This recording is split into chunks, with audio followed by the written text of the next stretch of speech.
মাটি দিয়ে গড়া দেহ মাটিতে যাবে মিশে, তুচ্ছ এই জীবন নিয়ে গর্ব করো কিসে। মাটি দিয়ে গড়া দেহ মাটিতে যাবে মিশে, তুচ্ছ এই জীবন নিয়ে গর্ব করো কিসে। মাটির দেহে সোনার পাখি যখন দিবে আরি, ছাড়তে হবে ভোগ বিলাসিতা এই শখের বাড়ি। ছাড়তে হবে ভোগ বিলাসিতা এই ক্ষণস্থায়ী বাড়ি। সুখের বাড়ি শখের সংসার সাজায়া যাইতে হবে এই দুনিয়া সব থুয়া। যাইতে হবে এই দুনিয়া সারিয়া। লাশটি আমার পরে রবে বাড়ির আঙ্গিনায়,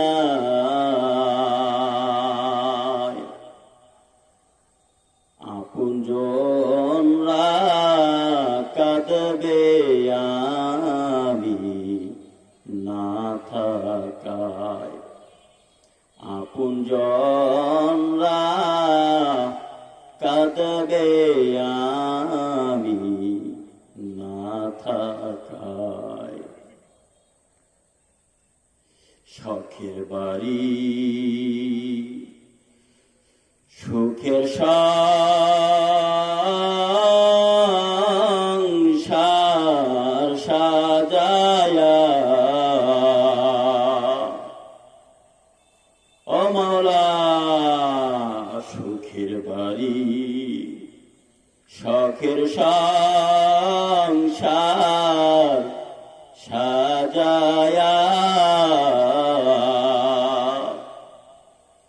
যেতে হবে এই দুনিয়া সব থুয়া। যাইতে হবে এই দুনিয়া সব থুয়া। আমরা ঈমানের সাথে কবরে যেতে চাই, আমলের সাথে কবরে যেতে চাই। এমন ভাবে কবরে যাইতে চাই যেইভাবে গেলে আমার আল্লাহ খুশি থাকবেন, যেইভাবে কবরে গেলে আমার রাসূল খুশি হবেন, আমরা সেইভাবেই কবরে যেতে চাই। আমরা সকলেই দুনিয়া থেকে চলে যাব, কেউ আগে যাব কেউ পরে যাব। যার বড় বড় গাড়ি আছে, বড় বড় বাড়ি আছে, যার অঢেল সম্পদ রয়েছে, যার সম্পদ নাই, যে মধ্যবিত্ত, যে একেবারেই দৈনন্দিন কামাই করে আর সংসার চালায়, আর কিছু মানুষ রয়েছে তাদের সংসার চালাইতে, সংসার চলতে বহুত কষ্ট হয়। সকলে দল মত নির্বিশেষে সব শ্রেণীর মানুষ যারা আছি আমরা, আমাদের সকলকেই কবরে চলে যেতে হবে। কথা ঠিক না ভাই? আমরা সবাই চলে যাব। তো আমাদের যাওয়াটা যেন ঈমানের হালাতে হয়। যাবই তো, ও আদা বলতো। আর আপনি যদি স্বীকার নাও করেন তারপরও যাইতে হবে, যাবই তো, তো ঈমান নিয়েই তো যাইতে হবে। কতকাল, কত সাল, কতক্ষণ পর্যন্ত কবরের আযাব আমরা সব বলেন? কতকাল জাহান্নামের আগুন আমরা সব, আমরা জাহান্নামের আগুন সইতে পারবো না। তাতে আমরা প্রবেশ করতে রাজিও না। আমরা জান্নাতে যাইতে চাই, কিন্তু জান্নাতে যাওয়ার কাজ করি না। আমরা মুসলমান দাবি করি, আসলে আমাদের ভিতর মুসলমানিত্ব নাই। আমরা সকলে সবসময় বলি আমি খাঁটি মুসলমান, আমার রব হইল আল্লাহ, আমার দিন হইল ইসলাম, আমার নবী হইল পিয়ারা নবী মুহাম্মদুর রাসূলুল্লাহ। স্বীকার করি, কিন্তু দিনের ভিতরে আমাবস্যা রাতের মতো অন্ধকার, আমাবস্যা রাতের মতো অন্ধকার। দিনের ভিতর আমাবস্যা রাতের মতো পুরা দিন অন্ধকার আচ্ছন্ন করে রাখছে। আমার নাম ও কাম আছে আমি মুসলমান, আমার পরিচয় আমি মুসলমান, আমার ঘর বাড়ির চাকচিক্য ঝলমল করে, কিন্তু দিল অন্ধকার। ঘরের ভিতরে বিভিন্ন পদের বাতি আছে, ঘর ঝিকঝাক করে ভিতরে, কিন্তু দিলের ভিতরে ঝিকঝাক করে না। আমার বাড়ি পুরা ঝিকঝাক করে,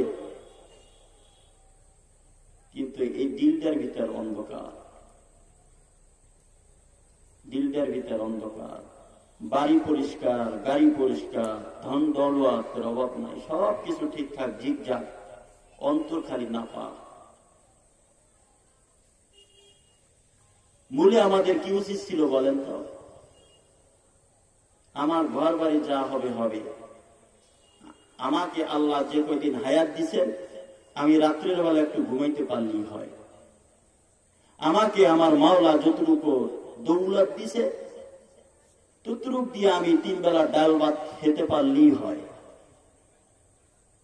আমি একটু সম্মানের সাথে এই জমিনে বাঁচতে চাই, ঈমানের সাথে চলতে চাই, খাঁটি মুসলমান হয়ে হাঁটতে চাই, মুমিন হয়ে মরতে চাই। অথচ আমরা কি করি জানেন? আমরা ধোঁকার পিছনে পড়ছি। আল্লাহ তাআলা সেই কথাটাই বলেন, ওয়ামাল হায়াতুদ দুনিয়া ইল্লা মাতাউল গুরুর। আল্লাহ তাআলা বলেন দুনিয়া ধোঁকা, দুনিয়া মাকড়সার জাল, দুনিয়া ধোঁকা, দুনিয়া ধোঁকা। সন্তান ধোঁকা, স্ত্রী ধোঁকা, ভাই ধোঁকা, বোন ধোঁকা। জমিনে আমি যা কিছু দেখি সব ধোঁকা। আমাল হায়াতুদ দুনিয়া ইল্লা মাতাউল গুরুর। দুনিয়া ধোঁকা। আজ আমার জিন্দিগিটাকে ধোঁকার পিছনে ব্যয় করতেছি, সব কিছু ধোঁকা। কিন্তু আমি জানি, খুব ভালো করে জানি, আমি যাদের জন্য কষ্ট করি, যাদের জন্য দুঃখ করি, যাদের জন্য ধান্দা করি, যাদের জন্য আয় করি, যাদের জন্য ব্যয় করি, যাদের জন্য চুরি করি, যাদের জন্য ধান্দা করি, কেউ আমাকে ময়দানে মাহশারে একটা নেকি দিবে না, একটা নেকি দিয়া কেউ সাহায্য করবে না। স্ত্রীর কাছে চাওয়া হবে, ও মা তোমার স্বামী তো বিপদে পড়েছে, একটা নেকি দাও। বলবে আমার কোনো স্বামী নাই। তোমার ভাই বিপদে পড়েছে, জাহান্নামের ফয়সালা হবে, তুমি যদি একটা নেকি দাও জান্নাত পাবে। বলবে দুনিয়াতে আমার কোনো ভাই নাই, দুনিয়াতে আমার কোনো ভাইও ছিল না, আমার নাতি ছিল না, আমার বাপ ছিল না, আমার মা ছিল না। পরকালের ভয়ানক অবস্থা দেখে সবাই সব কিছু ভুলে যাবে, কেউ কাউকে পরিচয় দিল না। আমি যার জন্য যা কিছু করি, কেউ আমাকে একটা নেকি দিয়ে সাহায্য করবে না। সেই তাহলে এই নেকিটা করতে হবে কার? আমার নিজের। আমি ধোঁকার পিছনে করবো না। আল্লাহ তাআলা বলেন, তোমরা ধোঁকার পিছনে করো না, রিজিক আমি দিব। তোমাকে আমি আল্লাহ বানাইছি, আমি আল্লাহ তোমার রিজিকের ফয়সালা করব। তুমি রিজিকের পিছনে এমনি দৌড়াইও না। তুমি দান্দা করো কেন? কার জন্য দান্দা করো? তোমাকে তো বিপদে ফেলাই দিবে। যার জন্য দান্দা করো, যার সুখ কামনা করো, যার সুখের জন্য করো, সে তো তোমার সাথী হবে না। কার জন্য করো? এজন্য আল্লাহ তাআলা বলেন, ইন্নাল্লাযীনা আমানু ওয়া আমিলুস সালিহাতি কানাত লাহুম জান্নাতুল ফিরদাউসি নুজুলা। ইন্না মানে অবশ্যই, যে কোনো কাজ আপনি যদি অবশ্যই ব্যবহার করেন, আমি অমুক জায়গায় যাব, এটা একটা। আর একটা হলো অমুক জায়গায় যাবই, অবশ্যই যাব। সেই যাওয়াটা কি কখনো মিস হবে? মিস হবে না। অবশ্যই মানে তাকিদ লাগানো হয়েছে। ইন্নাল্লাযীনা, অবশ্যই যারা, আমানু, ঈমান আনে, অবশ্যই যারা ঈমান আনবে, ওয়া আমিলুস সালিহাত,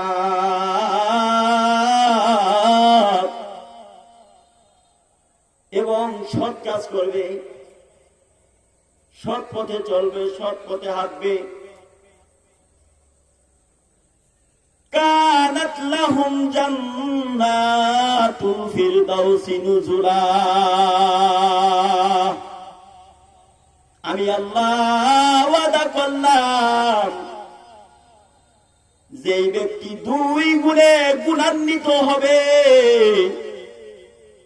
তাকে আমি আল্লাহ জান্নাতুল ফিরদাউস দান করে দিব।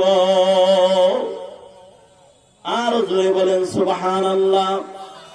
2 গুণ হলো, 1 নম্বরে ঈমান আনতে হবে, ওয়া আমিলুস সালিহাত, সৎ কাজ করতে হবে, নেকের পথে চলতে হবে। বিনিময়ে আল্লাহ কি দিবেন? বিনিময়ে আল্লাহ জান্নাতুল ফিরদাউস দান করবেন। এখন বলা হইতেছে, ঈমান আনবো কাদের মতো? আমানু কামা আমানান নাস, ঈমান আনো তাদের মতো। এই আয়াত দিয়ে ইঙ্গিত করা হয়েছে সাহাবাদের মতো ঈমান আনো। কোন কোন তাফসীরে লাগছে আসিয়ার মতো ঈমান আনো, আসিয়ার মতো ঈমান আনো, সাহাবায়ে কেরামের মতো ঈমান আনো। সাহাবাদের মধ্যে অসংখ্য সাহাবা আছে, সকলের মতো ঈমান আনো। আবু বকরের মতো ঈমান আনো, ওমরের মতো ঈমান আনো, আলীর মতো ঈমান আনো, উসমানের মতো ঈমান আনো, আব্দুর রহমান ইবনে আউফ, এই ধরনের বড় বড় সাহাবা থেকে শুরু করে আল্লাহর রাসূলের যত সাহাবা আছে তাদের মতো ঈমান আনো। আসিয়ার মতো ঈমান আনো, তাহলে তোমরা জান্নাতুল ফিরদাউস পাবা। আসিয়ার মতো ঈমান আনলে জান্নাতুল ফিরদাউস নসিব হবে। হযরত আসিয়া রাদিয়াল্লাহু তাআলা আনহা, আসিয়া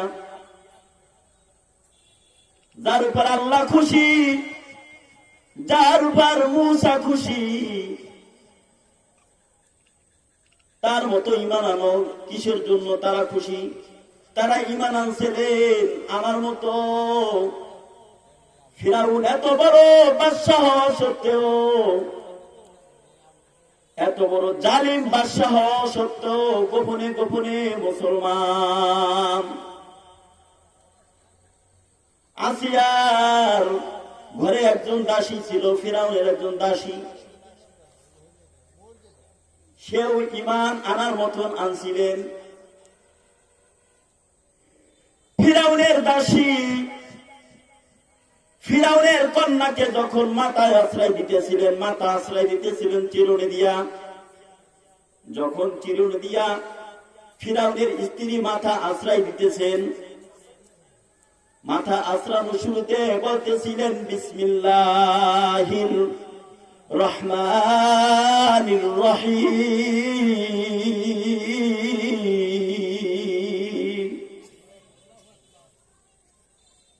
বলার সাথে সাথে ফিরাউনের কন্যা বলল, খালামণি তুমি কি পড়লা? কয় আমি পড়ছি এমন রবের তাসবিহ যেই রব আমাকে বানাইছে তোমাকেও বানাইছে। সুবহানাল্লাহ বলেন। এমন রবের তাসবিহ আমি পাঠ করেছি, এই তাসবিহ পড়তি কাজের শুরুতে বলতে হয় সেটাই পড়েছি। কই রব কে? রব না আমার আব্বা।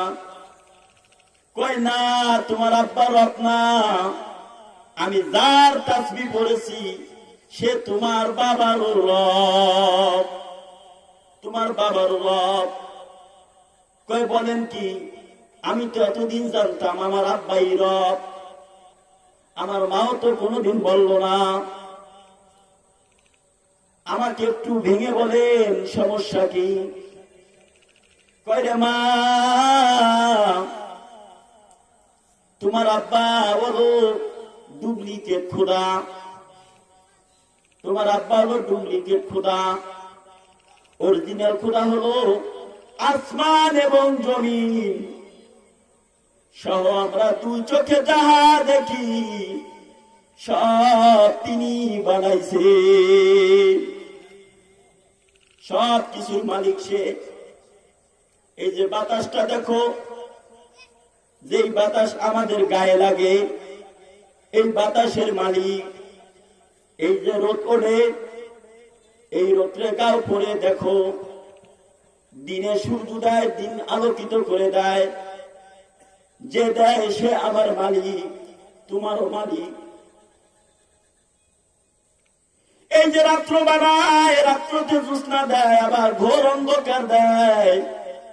রাত্রকে রাত্র বানাইছে ঘুমের উপযোগী করার জন্য, যিনি বানাইছেন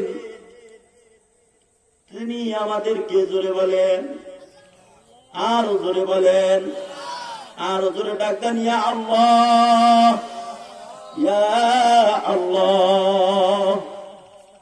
আল্লাহ আমার রব, সেই রবি আমার সব।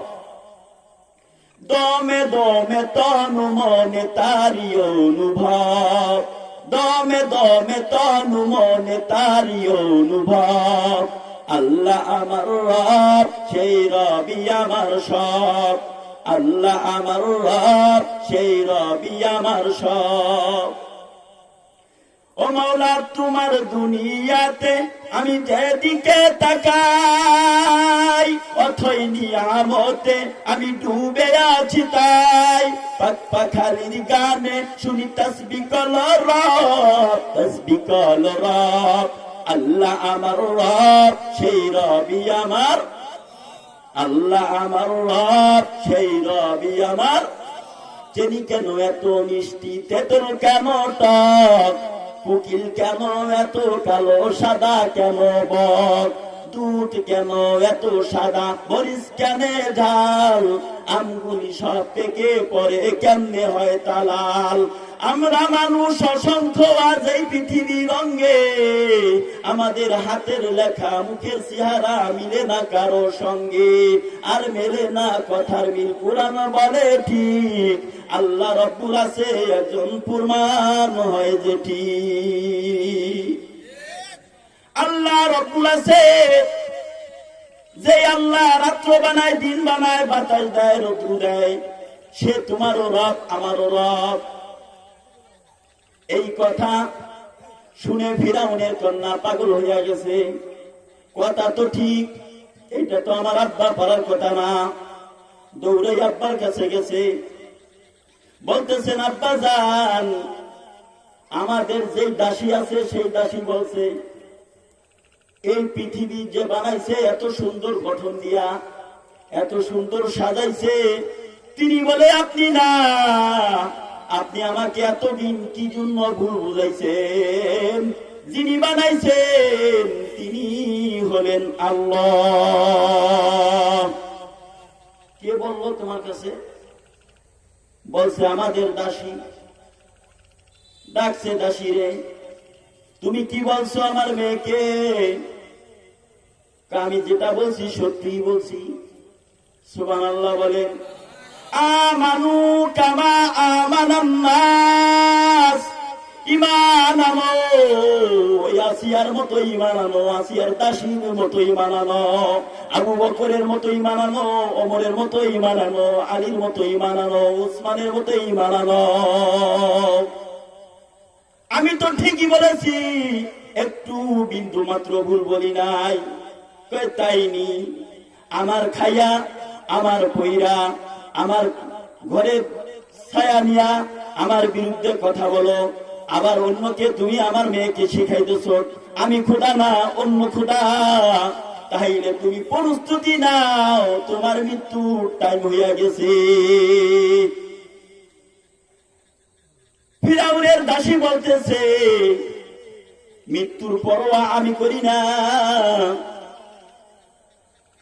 রিজিকের পরোয়া আমি করি না, বাসস্থানের পরোয়া আমি করি না। আমাকে যিনি বানাইছেন তিনি আমাকে বাসস্থান দিবেন, সেই বাসস্থানের নাম হইল জান্নাত। সেই বাসস্থানের নাম কি জোরে বলেন? যে আমাকে বানাইছেন তিনি আমাকে একটা ঘর দিবেন জান্নাতে, তিনি আমাকে জান্নাতে একটা বাড়ি দিবেন, তিনি জান্নাতে আমাকে গাড়ি দিবেন। ওই পরোয়া আমি করি না, তোমার মৃত্যুর ভয় আমি করি না, তুমি আমাকে মারতে পারবা না। যিনি আমাকে বানাইছেন তিনি যদি না মারে, তোমাকে আমি ভয় পাই? তোমাকে তো আমি খোদাই মানি না, বরং তোমাকে আমি এতটুকু মানি, এই গোটা পৃথিবীতে যত মানুষ আছে সমস্ত মানুষের চাইতে নিকৃষ্ট একটা মানুষ তুমি। তাই না? রাজমহলের জল্লাদদেরকে খবর দিছে, রাজমহলের সবাইকে খবর দিছে, বান্ধ দাসীরে কঠিন আকারে বাঁধছে। বান্দার পরে দাসীর দুইটা সন্তান, দৌড়া কন্যা সন্তান, একটার বয়স হলো 7 থেকে 8 বছর, আর একটা বাচ্চা সবে মাত্র বুকের দুধ খায়। এখন দাসীকে বান্দা বলতেছে দেখো রাস্তা হলো দুইটা, একটা রাস্তা হইল তুমি যেই খোদার বন্দিগি করো ওই খোদাকে চাইরা, মুসার খোদাকে চাইরা আমাকে খোদা মানো, তা না হইলে দ্বিতীয় রাস্তা হইল তোমার এই দুগ্ধ পুষ্য সন্তান এই তেলের কড়ার ভিতর জ্বলবে। বিশাল বড় ডেক, ডেকের মধ্যে তেল ঢালছে, তেল ঢেলে এরকম ভাবে জাল দিছে, তেল টকবক টকবক করে। এখন ওই টকবক তেল বলতেছেন ডেকের ভিতরে তোমার সন্তানকে ফেলাইয়া দেব যদি তুমি ঈমান না ছাড়ো। ফিরাউনের দাসী বলতেছে তুমি আমাকে ভয় দেখাইও না, আমার তো সন্তান মাত্র দুইটা, একটা সন্তান আগে ফেলাবার, একটা সন্তান হয়তো পরে ফেলাবা। আমার যদি একটা নয় দুইটা নয় অসংখ্য সন্তানও যদি থাকতো, আর আমার চোখের সামনে যদি ওই তেলের ভিতর ফেলাই আমার তাহলে আমি বিন্দু মাত্র আল্লাহর উপর বিন্দু মাত্র 1 ফোঁটা ঈমান আমার কমবে না। সন্তান তো মাত্র দুইটা, ওই ভয় আমি পাই না। বলার সাথে সাথে বড় সন্তানটা তেলের ভিতরে ফেলাই দিয়েছে। তেলের ভিতর ফেলানোর সাথে সাথে কই মাছের মতো ভাজা ভাজা হয়ে গেছে। চোখের সামনে সন্তান চিল্লাইতেছে, আর ভাজা ভাজা হয়ে মুহূর্তের মধ্যে শক্ত হয়ে গেছে, মারা গেছে। বলতেছে দেখো এখনো সময় আছে, ঈমান ছাড়ো, না হইলে এই দুগ্ধ পুষ্য সন্তান এখন তেলের ভিতর কিন্তু ফেলাই দিব। ফেলাও, কিন্তু আমি ঈমান থেকে চুল পরিমাণ সরব না। আল্লাহর উপর এমন ভাবে ঈমান এনেছি, এটা নড়ানড়ি হবে না। দ্বিতীয় সন্তানটা তেলের ভিতরে ফেলাই দিছে। ফেলানোর সাথে সাথে ভাজা ভাজা হয়ে গেছে, দুনুরা সন্তান দুনিয়া থেকে চলে গেল। কিন্তু ফিরআউনের দাসী বিন্দু মাত্র পরিমাণ বিচলিত হলেন না। এখন বলতেছেন তোমাকে ফেলানোর ফলাকা ফেলাও, ফেলাও, আমি ঈমান থেকে বিন্দু মাত্র সরব না। ফেলানোর আগে আল্লাহ তাআলার কাছে বলতেছে ইয়া রব, ও আমার মাওলা রে, ওরে আমার মাবুদ রে, ওরে আমার মাশউক রে, কোথায় গেলে পাইব তোমার ঠিকানা, তোমাকে পাই বারাসে ঘুরি আমি দেশ বিদেশে।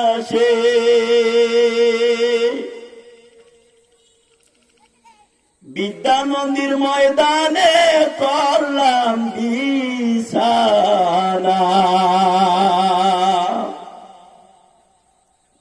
ও মাওলা, আমার সন্তান দুটা তেলের ভিতরে ফেলাই দিছে।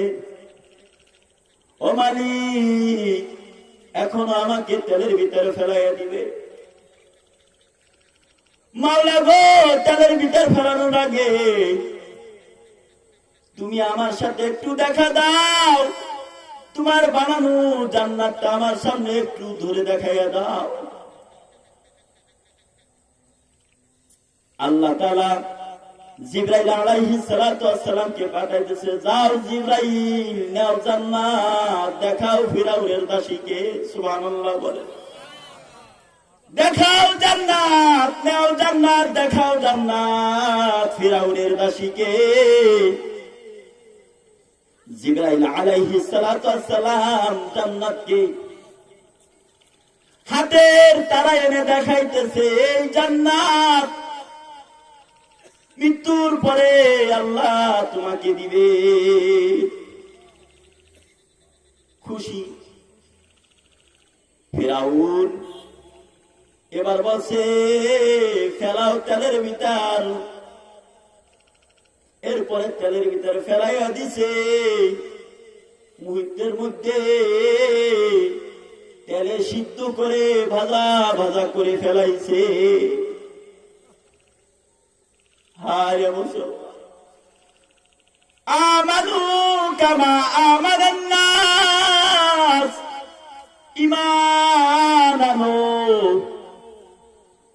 ওই ফিরআউনের দাসীর মতো ঈমান আনো, ঈমান আনো আসিয়ার মতো। যখন ফিরআউনের দাসীকে তেলের ভিতর ভাজলো, সন্তানকে তেলের ভিতর ভাজলো, দুনিয়া থেকে বিদায় নিয়ে চলে গেল। যাই স্ত্রীর কাছে বলতেছে, শুনছনি? কি বলেন? আমাকে বাদ দিয়ে আমাকে দাসী আমার কন্যাকে বুঝাইছে। আমি বলে খোদা না, আজকে তিন মা ফুটিকে, 3 মাস ফুটিকে দুনিয়া থেকে বিদায় করে দিছি। আসিয়া বললেন আমি জানি। তুমি জানলা কেমনে? আমি জানলাম আমাদের দাসীর রুহটা যখন আকাশের দিকে যায় তখন ঘিরান ছড়াইতে ছড়াইতে আকাশের দিকে গেছে। ঘিরান ছড়াইতে ছড়াইতে আকাশের দিকে গেছে, আমি টের পাইছি।